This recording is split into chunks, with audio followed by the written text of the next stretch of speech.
Nabotas LGU, pinag-iingat ang mga residente, inabisyong manatili sa mga evacuation center dahil sa mataas na tubig sa Manila Bay. Detalye ng balita mula kay Edwin Duque, RH23. Edwin. May buntag Kuya Gel, pinaalalahanan ng Nabotas LGU sa mga residente sa mababang lugar sa lungsod na manatili na lamang pupunta sa mga evacuation center upang makaiwas sa pagtaas ng tubig mula na sa Manila Bay.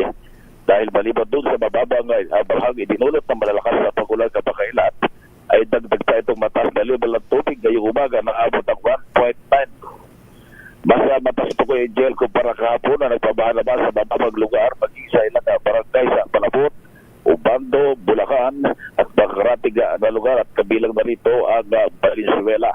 Nagdamag yung ulan Kuya Gel pero hindi naman ganun kalakas. Pero ngayong umaga ay makuliblib pa rin ang kalangitan na may kasamang panakanakang pagulan pero di naman kalakasan. Pero sa bahagi ng Caloocan sa magdamag na ito Kuya Gel ay wala namang naitala pagbaha. RH23, Edwin Duque nagulat sa DZRH, una sa Pilipinas, una sa Pilipinas. Maraming salamat, Edwin.